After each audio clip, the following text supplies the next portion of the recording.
Guys, I have a new book for you this week, and this one's a little bit different.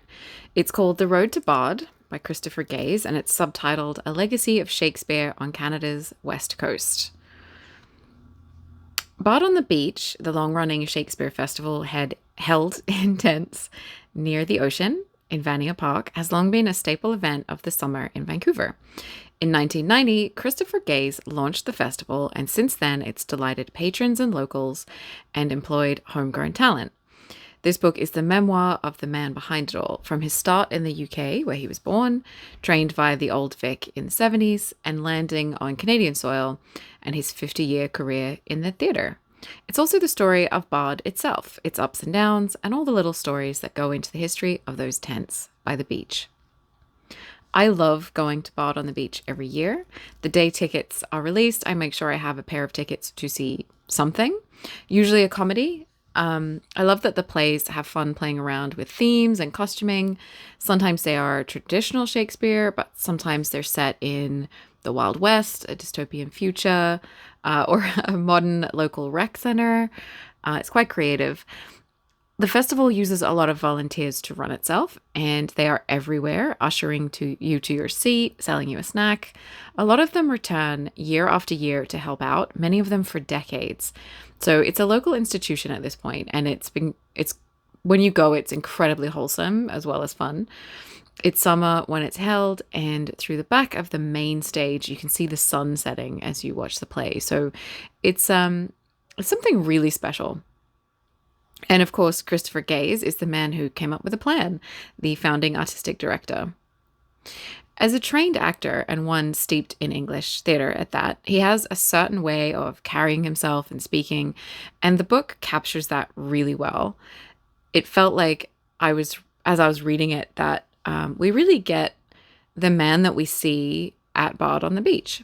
A bit plummy, confident but humble, a kind, now older gentleman who has many anecdotes and knows just how to make fun of himself before you can.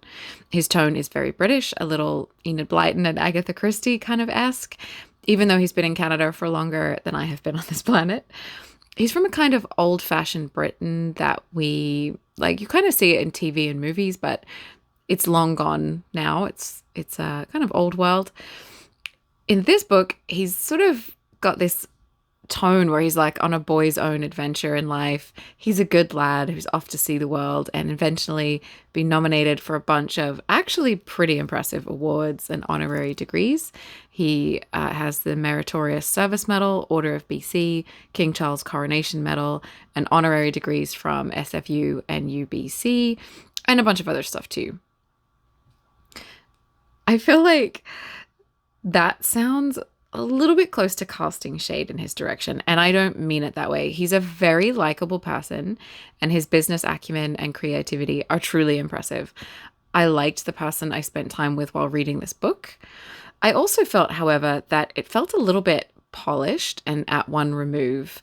Like a lot of British men, he's hard to get to know. He has this pleasant reserve that seems to be telling you a lot, but it's not really going to get truly raw, vulnerable, messy.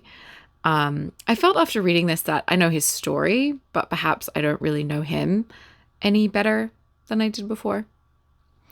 The book, loosely, the first half is about his life and growing up. He was born into a very privileged background in the UK to loving parents who sent him to a private school, and he was able to attend the Old Vic, as I said, and had a few handy connections as well as family money, which helped him along with housing and a few things. Of course, he had to put in the work. Or nothing would have come of any of this. Like, he has built something, but he did have a good start in life and good connections, and that helps. And honestly, I think he's pretty, like, honest and down to earth in acknowledging this. He is aware. And his parents sound like they were absolutely lovely people. I really enjoyed that. Yeah, he's led a fairly interesting life, not without its share of drama and tragedy. And yeah, it's an interesting story of how one man has made his life in the theatre. And then in the second half, we get into how the festival began and what goes into it each year, how it's kept on going, like its history and everything. This was really interesting to me as someone who's attended a play there several years in a row. It's no mean feat to put on any play, let alone a whole festival. This last year, they had 4 plays. So, yeah, I mean, I think that's really interesting to people who have either attended consistently for a long time or remember some of the seasons back in the early days and things like that. If you're not in that category, this part of the book will be maybe a little dry for you at this point, I think. It's really aiming at like a target audience here.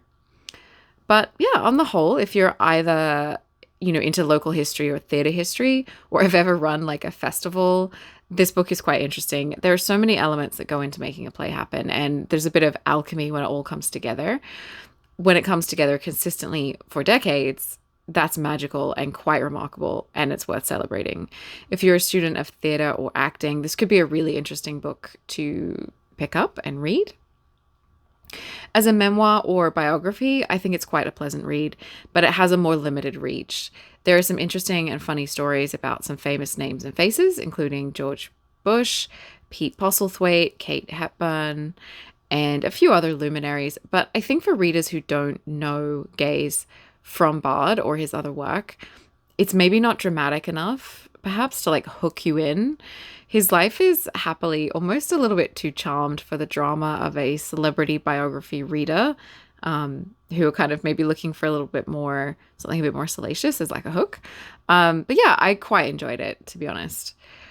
Yeah, so this one is for you if you're into theater, like you're a theater aficionado, you're a drama club kid, anything like that. If you're from, Vancouver or BC, like you're a native, I think it will probably interest you as well.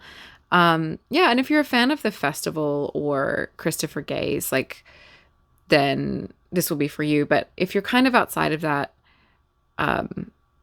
it might not have like a hook that would keep you really invested in reading it. I feel a bit harsh saying that because I did actually really enjoy reading it, but I go to Bard every year.